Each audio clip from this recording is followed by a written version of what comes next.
తల్లుల ఖాతాల్లోకి వేసినటువంటి వ్యక్తి జగన్మోహన్ రెడ్డి గారని మనవి చేస్తున్నాం. ఇలాంటి ఆలోచన చేసినటువంటి వ్యక్తి జగన్మోహన్ రెడ్డి గారు. అలాంటి ఆలోచన చేసినటువంటి వ్యక్తిని జగన్మోహన్ రెడ్డి గారిని ఇప్పుడు కొత్తగా 4వసారి ముఖ్యమంత్రిగా అయినటువంటి చంద్రబాబు నాయుడు గారు ఇష్టం వచ్చినట్టు మాట్లాడుతున్నాడు. దెయ్యం అంటాడు, సైకో అంటాడు, పిచ్చోడు అంటాడు, ఒక వ్యక్తి రాష్ట్రాన్ని సర్వనాశనం చేశాడంటారు.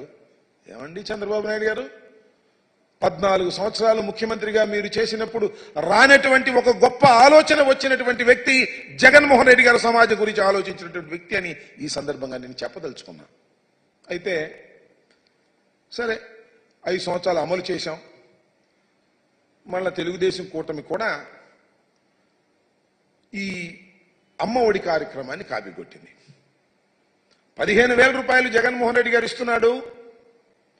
కేవలం కుటుంబంలో 2 చదువుకుంటే, 3 చదువుకుంటే, 4 చదువుకున్నా ఒక్క 1,500 ఇస్తున్నాడు. 15,000 మమ్మల్ని అధికారంలోకి తీసుకురండి. కాపీ కొట్టడమే కాకుండా కొట్టారు. కొట్టనేయండి, ఒక మంచిదాన్ని కాపీ కొడితే తప్పేం లేదు. దాన్ని ఇంకొద్దిగా ముందుకు వెళ్ళారు. ముందుకు వెళ్ళి 2 ఉంటే 30,000, 3 ఉంటే 45,000, 4 ఉంటే 60,000 రూపాయలు మీ ఇంటికి తీసుకొచ్చి ఇచ్చేటటువంటి కార్యక్రమం చేస్తాం. అమ్మఒడి కాదు మాది, తల్లికి వందనం అని పేరు మార్చారు. ప్రజలు అట్రాక్ట్ అయ్యారేమో, పాపం ఓట్లు వేశారు, గెలిపించారు. ఇచ్చిన మాట నిలబెట్టుకోవాల్సిన బాధ్యత ఉందా లేదా చంద్రబాబు నాయుడు గారికి అని అడుగుతా ఉన్నా. ఇచ్చిన మాట నిలబెట్టుకొని శభాష్ అనిపించుకోవాలి కదా. చంద్రబాబు నాయుడు గారు ఎన్నికల్లో తీవ్రంగా ప్రచారం చేసుకున్నారు. జగన్మోహన్ రెడ్డి గారు ఒక్క పిల్లవాడికే ఇస్తున్నాడు, నేను వస్తే 4గురికైనా ఇస్తా, 5గురికైనా ఇస్తా, 3గురికైనా ఇస్తానని చెప్పేసి ఒక చంద్రబాబు నాయుడు గారే కాదు, కూటమిలో ఉన్నటువంటి అందరూ కూడా ప్రచారం చేశారు. సూపర్ 6 అన్నారు. సూపర్ 6 ఇది ప్రధానమైంది. చూడండి వాళ్ళు ఏ విధంగా ప్రచారం చేశారో ఒక్కసారి. అది వేయ మహాలక్ష్మి అని, మహాశక్తి పథకం అని చెప్పేసి కొద్ది పద్ధతి, మహాశక్తి తల్లికి వందనం పథకం కింద మీ ఇంట్లో ఎంతమంది పిల్లలు చదువుతుంటే వారందరికీ ఒక్కొక్కరికి ఏడాదికి 15,000 రూపాయలు అన్నారు. మళ్ళీ సూపర్ 6 అని ఒకటి పెట్టారు.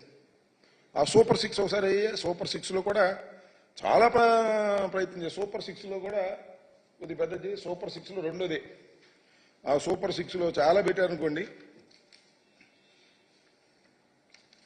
ఆ సూపర్ 6 సంబంధించి యువతకు 20 లక్షల ఉద్యోగాలు, నెలకు 3,000 నిరుద్యోగ భృతి. సరే ఇస్తారో లేదో చూద్దాం. ఇది స్కూలుకు వెళ్లే ప్రతి విద్యార్థికి ఏడాదికి 15,000 రూపాయలు. మేమిస్తుంది ఏంటి జగన్మోహన్ రెడ్డి గారు? ఎంతమంది పిల్లలు వెళ్ళినా 15,000 రూపాయలు. కానీ మేము అధికారంలోకి వస్తే, కూటమి అధికారంలోకి వస్తే ఎంతమంది పిల్లలు వెళితే అంతమంది ఇంటూ 15,000.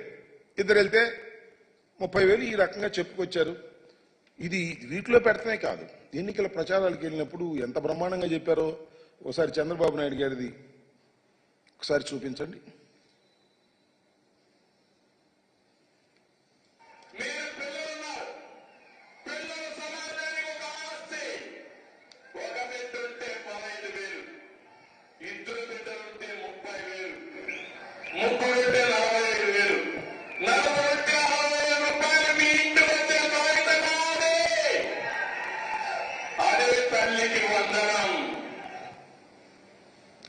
ఒక్క నిమిషం. 4 ఉంటే 60,000 మీ ఇంటికి తీసుకొచ్చి ఇచ్చే బాధ్యత మాది అని ఎన్నికల్లో చెప్పాడు. దాని పేరు తల్లికి వందనం అన్నాడు. ఆయన చెప్పటమే కాదు, ఆయన పార్ట్నర్ జనసేన అధ్యక్షులు డిప్యూటీ సీఎం గారు ఆయన కూడా ఇదే మాట చెప్పాడు. కూటమి కదా, ఒకసారి వేయమ్మది.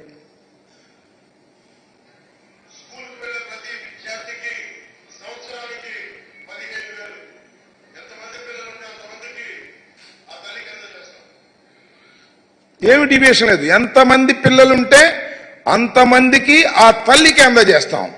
రిపీట్. కాకపోతే ఆయన పెద్ద ఫోర్స్గా చెప్పాడు, నేను మామూలుగా చెప్పాడు. అంతేకాదు సరే ఉప ముఖ్యమంత్రి గారు, ముఖ్యమంత్రి గారు, మళ్ళీ ఎడ్యుకేషన్ మినిస్టర్ ఇప్పుడు అంతా తానై నడుపుతున్నటువంటి వ్యక్తి మరి మన లోకేష్ గారు, ఎడ్యుకేషన్ మినిస్టర్ గారు, ఆయన కూడా అదే మాట్లాడాడు. ఇంట్లో ఎంతమంది బిడ్డలుంటే అంతమంది బిడ్డలకి ప్రతి సంవత్సరం 15,000 రూపాయలు చంద్రబాబు నాయుడు గారు ఇవ్వబోతున్నారు. ఒకరుంటే 15,000, ఇద్దరుంటే 30,000, ముగ్గురుంటే ఎంత 45,000 రూపాయలు చంద్రబాబు నాయుడు గారు ఇవ్వబోతున్నారు. ఇంట్లో ఎంత? ఇది మరి ఎడ్యుకేషన్ మినిస్టర్ గారు ఇప్పుడు ఆయన చెప్పినటువంటి మాట. ఇది కాకుండా మళ్ళీ ఇంకో ఆయన కామెడీగా చెప్పాడు. ఇప్పుడు ఇరిగేషన్ మంత్రి, అప్పుడు రామానాయుడు గారు, ఆయన సైకిల్ వేసుకెళ్ళి ఇంటింటికి వెళ్తే ఏం చెప్పాడో అది కూడా ఒకసారి చూద్దాం.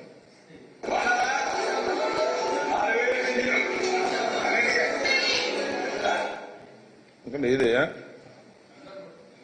కంగారు పెట్టి దానం పెట్టి ఏం పర్లేదు, అందరి ప్రజలకి బాగా వివరంగా అర్థం కావాలి.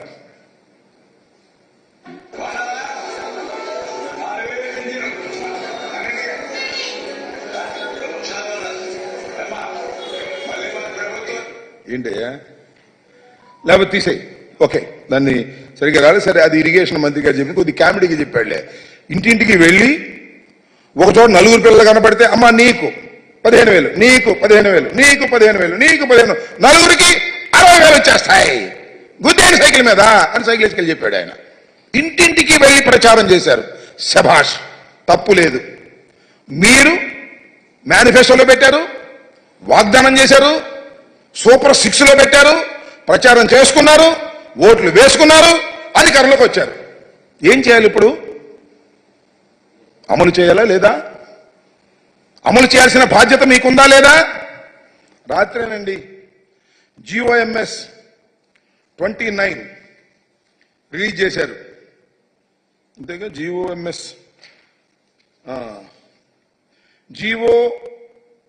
నెంబర్ 29 రిలీజ్ చేశారు. దానిలో ఏమి రాశారో, ఏమి జీవోలో ఇచ్చారో రాష్ట్ర ప్రజానీకం తెలుసుకోవాలని ఈ సందర్భంగా మనవి చేస్తున్నా. దానికోసమే ప్రత్యేకంగా చెప్పడం కోసం ఈ ప్రెస్ మీట్ పెట్టామని కూడా మనవి చేస్తున్నాం వైఎస్ఆర్ కాంగ్రెస్ పార్టీ తరఫున. ఆ జీవోలో ఉన్నటువంటి అంశాలు ఒక్కసారి హైలైట్ చేద్దాం. చూడు, ఆ పైన ఉన్నాయి చూడండి. As a part of government issued flagship program, the government under Talliki Vandanam scheme is providing financial assistance of 15,000 rupees per annum, shabash, to each mother or recognized guardian who is below poverty. Sir, adi below each mother, not each student. ప్రతి తల్లికి 15,000 రూపాయలు ఇస్తారు. ఎలాగా? జగన్మోహన్ రెడ్డి గారు ఎలా ఇచ్చారో అలాగే ఇస్తారు. ఒక తల్లి 2 బిడ్డల్ని స్కూలుకు పంపితే 30,000 ఇవ్వరు. 3 పిల్లల్ని పంపితే 45,000 ఇవ్వరు. 4 పిల్లల్ని పంపితే 60,000 ఇవ్వరు. ఎంతమంది పిల్లల్ని పంపినా 15,000 రూపాయలే ఇస్తారు. ఏంటిది? What is this? ఇది సూపర్ 6ఆ? కాదే. సూపర్ మోసం కాదా అని అడుగుతా ఉన్నా. ఇది తల్లికి వందనమా? కాదే. తల్లికి మోసం కాదా అని అడుగుతా ఉన్నా. నారా చంద్రబాబు నాయుడు గారు, అదేవిధంగా కూటమి నాయకులు ఆలోచన చేయమని మనవి చేస్తున్నా. ఇవాళ మీరు చేసినటువంటి పని ఎంత దారుణమైనటువంటి అంశం అంటే, ఎంతమంది ఉన్నారండి తల్లులు ఈ రాష్ట్రంలో? మా లెక్క ప్రకారం లాస్ట్ టైం ఇప్పుడు పెరుగుంటారు. 42,61,965 మంది తల్లులు 2023లో ఆ తల్లుల ఖాతాల్లో జగన్మోహన్ రెడ్డి గారు వేశారు. 6,392 కోట్ల రూపాయలు ఆ రోజున వేయటం జరిగింది. అంతమంది తల్లుల్ని మోసం చేయటం కాదా అని అడుగుతా ఉన్నా నారా చంద్రబాబు నాయుడు గారు. అసలు నాకు తెలియక అడుగుతలే. ఇచ్చిన వాగ్దానాన్ని నిలబెట్టుకుంటే ఆయన నారా చంద్రబాబు నాయుడు ఎందుకు అవుతాడు? మరెవరో అయ్యేవాళ్ళు. నేను చాలా సందర్భాల్లో చెప్పా, గతంలో కూడా ఎన్నికలకు ముందు, ఇచ్చిన ప్రతి వాగ్దానాన్ని నిలబెట్టుకున్న మొనగాడు జగన్మోహన్ రెడ్డి. ఇచ్చిన ప్రతి వాగ్దానాన్ని తుంగలో